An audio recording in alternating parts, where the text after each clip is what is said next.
On the spaceship bound for Namek, Goku had already adjusted to experiencing 20 times Earth's gravity. Meanwhile, King Kai connected from outside the battlefield and informed Goku that 4 guests had arrived at his planet. Their journey along Snake Way took less time than Goku's. These visitors were Yamcha, Tien, Piccolo, and Chaozu. In the afterlife, they met Kami, who instructed them to come train with King Kai. They were aware that Goku was heading to Namek to collect Dragon Balls to revive them. Additionally, Chaozu's body was restored by the deity. Goku then recounted the events on Namek, as I described in the previous episode. Upon investigation, King Kai discovered that Frieza was present on Namek. He advised Goku to avoid confronting Frieza and to return to Earth promptly with his team. Goku expressed a desire to issue a challenge, but King Kai retorted, "No, you don't." At that moment, Piccolo connected with Goku, urging him to gather the Dragon Balls to bring them back. Piccolo would continue training on King Kai's planet until they were revived, after which they would join forces to defeat Frieza. King Kai remarked that if their training was solely focused on fighting Frieza, they wouldn't be genuinely improving. Piccolo feigned agreement to not engage in combat. The first test involved telling a bad joke, while Goku attempted to handle 50 times Earth's gravity. On their way to find the Elder, Krillin and Din suddenly sensed Vegeta approaching. Krillin quickly hid,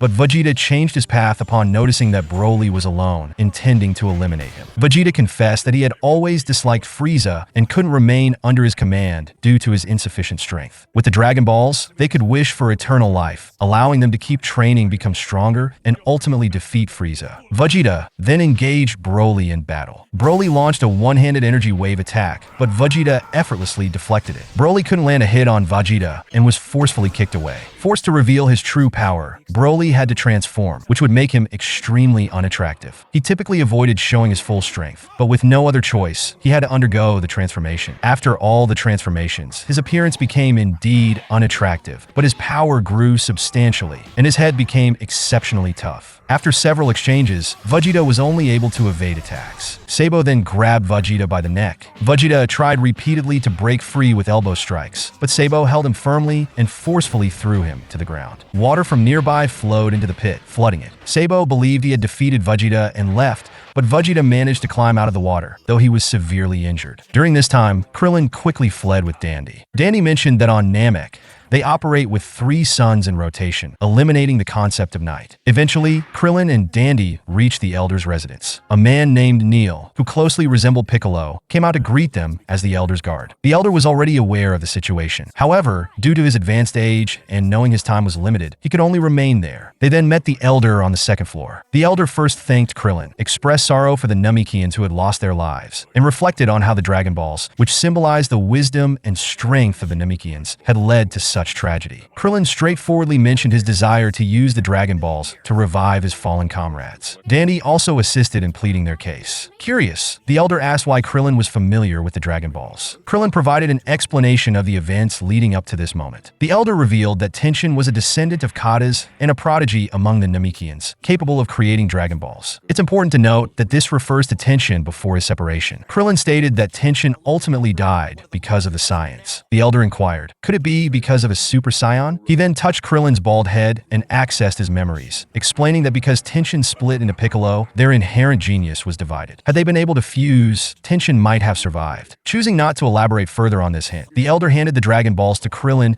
and mentioned that his own time was running out, so the Dragon Balls would soon vanish. He coughed a few times. Finally, he placed his hand on Krillin's head, activating the untapped potential within him. Krillin felt a surge of power akin to a fountain, experiencing a rebirth. After ensuring that unlocking his potential wouldn't adversely affect the Elder, Krillin took the Dragon Balls and set out to find Gohan, intending for the Elder to also unlock Gohan's potential. Krillin is truly a good person. He never keeps good things to himself. Meanwhile, Frieza's forces discovered the village that Vegeta had just destroyed, finding that one Namekian had survived. As this Namekian was about to inform him that the Dragon Balls were hidden in the water, Frieza killed him. At this point, Sabo returned to report. He informed Frieza that he had defeated Vegeta, but Frieza criticized him for not confirming Vegeta's status. What if Vegeta had escaped by diving underwater? Or what if Vegeta had hidden the Dragon Balls? Just then, the subordinate entered, admitted his foolish mistake to Frieza, and was subsequently dealt with by Frieza. Frieza ordered someone to summon the Ginyu force and bring the new battle power detectors because he sensed an impending fight with the Saiyans. powers, primarily fearing they might transform into Super Saiyans. After Sabo returned, he located Vegeta and took him back for treatment and questioning. Meanwhile, Bulma used the Dragon Radar to detect that Krillin was flying towards their location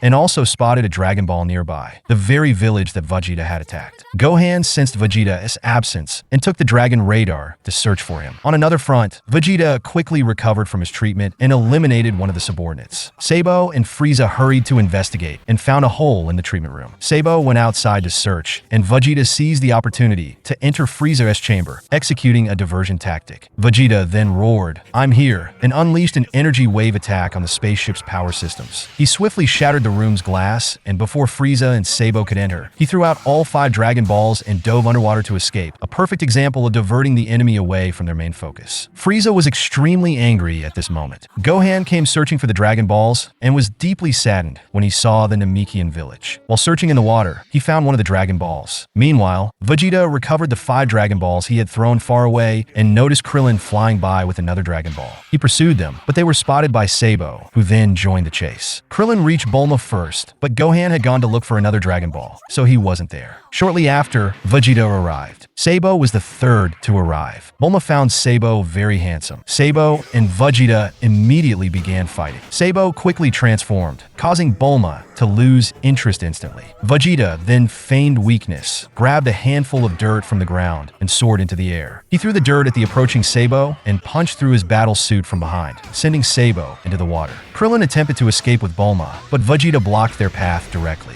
Gohan was on his way back when Vegeta, having been resurrected from near death, experienced a boost in combat power, a typical trait of science. Sabo had his stomach punched through and then suggested teaming up with Vegeta to defeat Frieza. The previous person who made such a proposal was already dead, leading to Sabo's demise as well. With that, only Krillin remained. Krillin offered to hand over the Dragon Balls on the condition that they not be harmed. Vegeta honored the agreement, took the Dragon Balls, and left. Krillin's actions were partly to save his own life, and partly because the Dragon Ball Gohan was searching for must have been the one Vegeta had hidden. Therefore, taking this particular Dragon Ball was ineffective for Vegeta. Along the way, Gohan sensed Vegeta's presence and quickly hid. However, Vegeta had already detected someone and threatened to destroy the area if they did not come out. In response, Gohan placed the Dragon Ball behind a rock and stepped forward to confront Vegeta. Vegeta declared that he had found all the Dragon Balls and inquired about the Dragon Radar that Gohan was holding. Gohan claimed that a clock had deceived him, prompting Vegeta to inform Gohan that only 3 Saiyans remained. Vegeta then delivered a kick to Gohan, instructing him to return to Earth and tell Goku that he intended to seek revenge. In reality, Vegeta could have spotted the Dragon Balls from a slightly higher vantage point. Choosing instead to fly away,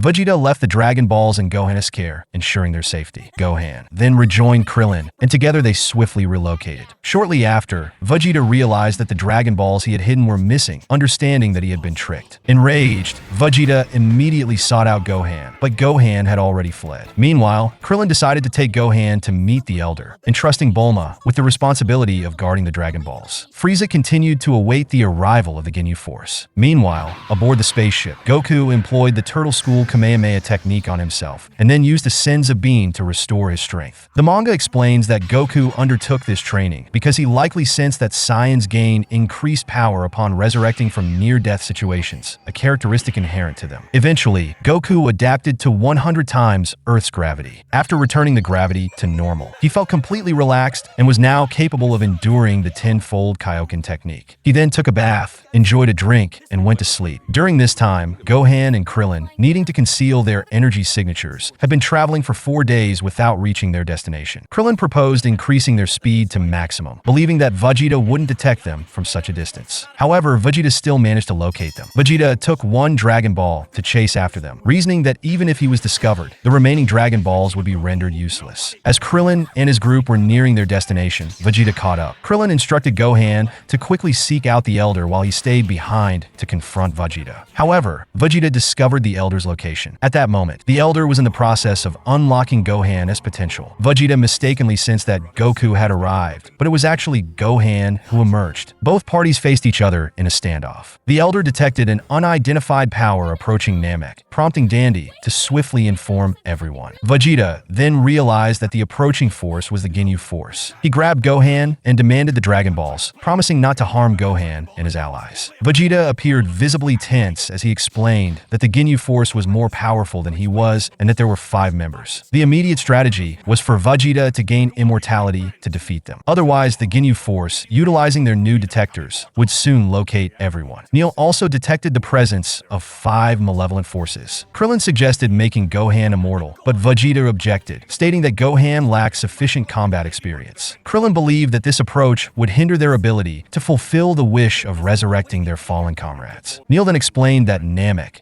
Dragon Shenron, can grant 3 wishes. Only after hearing this did Krillin agree to Vegeta's plan. The Elder requested Neil to come over and assist as well. After Krillin retrieved the Dragon Balls from Bulma, he and Vegeta set out together to collect the remaining 5. Meanwhile, the Ginyu force had arrived on Namek. The team consisted of Rikum with pineapple-style hair, Blue Stormbirder, Red Lava Geese, Four Eyes Goldo, and their leader, Captain Ginyu. They also present an unusual team image, which made Frieza feel quite embarrassed. Frieza ordered the Ginyu force to swiftly defeat Vegeta and locate the Dragon Balls. Ginyu and his team reformed their formation and prepared to depart, while Frieza felt increasingly embarrassed. Goku was still 20 minutes away from arriving. Just as Vegeta was about to gather all the Dragon Balls, the Ginyu force intervened, blocking his path. Ginyu observed that they had just collected 7 Dragon Balls. Since Ginyu's detector couldn't pinpoint the exact locations of the Dragon Balls, Vegeta attempted to throw them far away. In that instant, Birder flew over, seized the Dragon Balls, and returned before Vegeta could react. Birder is known for his incredible speed. At this point, Vegeta instructed Krillin to destroy the Dragon Balls. Instantly, the Dragon Balls were in Goldo's possession. Goldo's superpower allows him to briefly stop time. Ginyu then stated that he would take good care of Vegeta and his team. Geese added that this care wasn't merely patting heads or lifting them up. Ginyu then prepared to confront Vegeta, leaving the decision to proceed to the rest of his team members through a game of rock, paper, scissors. However, the other team members declined, so Ginyu took the Dragon Balls back to report to Frieza. Meanwhile, the remaining team members were left behind. After playing rock, paper, scissors, Goldo engaged in a fight against Krillin and Gohan. Vegeta also warned them to be cautious of Goldo's time-stopping ability. He questioned why Goku hadn't arrived yet. Krillin responded that he should be arriving soon. The battle commenced with Krillin and Gohan unleashing all their energy simultaneously, launching a combined energy wave. At that moment, Goldo paused time, but noticed that Krillin and Gohan had already sped away. However, unable to hold his breath indefinitely, time resumed. Gohan and Krillin continued their high-speed movement, making it difficult for Goldo to track them. Goldo paused time once more, and upon reopening his eyes, he found his opponents dangerously close. Just as Vegeta was preparing to attack, the floor gave way, allowing Krillin and Gohan to seize the moment and unleash energy waves against Goldo. In a state of panic, Goldo employed the binding technique, immobilizing both Krillin and Gohan. He then manipulated the falling debris to strike them and crafted a sharp wooden spike, intending to pierce Krillin. Suddenly, Vegeta launched a surprise attack on Goldo, demonstrating his superior combat experience. The remaining 3 members of the team were only concerned about losing a member, which would disrupt their formation's appearance. Consequently, they resorted to deciding their next move through a game of rock, paper, scissors. Next up was Rikum facing off against Vegeta. Rikum made his entrance moves, while Vegeta immediately went all out, his combat power effortlessly surpassing 30,000. Vegeta launched a relentless assault on Rikum, throwing him aside and continuing to fire energy waves. Rikum coolly responded that it was nothing and then executed a flying kick that sent Vegeta flying. As Vegeta turned to launch a series of fierce attacks, Rikum intercepted each one. After enduring a powerful elbow strike and dodging an attack once, Vegeta was still knocked into the water by the relentless Rikum. However, Vegeta quickly emerged from the water to counterattack, but was grabbed by Rikum, who then drove him directly into the ground. Rikum pulled Vegeta out, and Vegeta seized the chance to unleash more energy waves, but he was already severely injured. Meanwhile, Rikum remained unharmed due to the significant power disparity. Krillin then informed Gohan that their only option was to launch a surprise attack. As Rikum fired a spray bomb, Krillin kicked him in the head, allowing Gohan to seize the opportunity to rescue Vegeta. Vegeta showed no gratitude, suggesting it would have been better to directly attack Rikum. This infuriated Rikum, who decided to eliminate the 3 individuals before him. With a single kick, Krillin was gravely injured and collapsed. Gohan was then blown back by Rikum, and as he tried to dodge, he was knocked to the ground once more. Meanwhile, Ginyu had already delivered the 7 Dragon Balls to Frieza and was planning to celebrate with a dance. The two appeared very pleased, though it seemed as though nothing had happened. Frieza then remembered remembered that when he attempted to steal the second Dragon Ball, the Namekian had mentioned that Frieza couldn't grant wishes. Consequently, he surmised that a password or a special method was required to make a wish. They then located the Elder's position. Frieza decided to approach him personally for clarification, while Ginyu stayed behind to safeguard the Dragon Balls. Sensing this, Neil quickly flew back to assist the Elder. Back with Gohan, Rickon was relentlessly attacking him. After being knocked down, Gohan got back up. This time, Gohan truly understood how to endure. With tears in his eyes, he attacked Rickon, but Rickon kicked him in the neck, leaving Gohan on the verge of defeat. At that critical moment, Goku finally arrived. Having undergone multiple near-death experiences that enhanced his strength, how will Goku perform? We'll reveal it in the next video.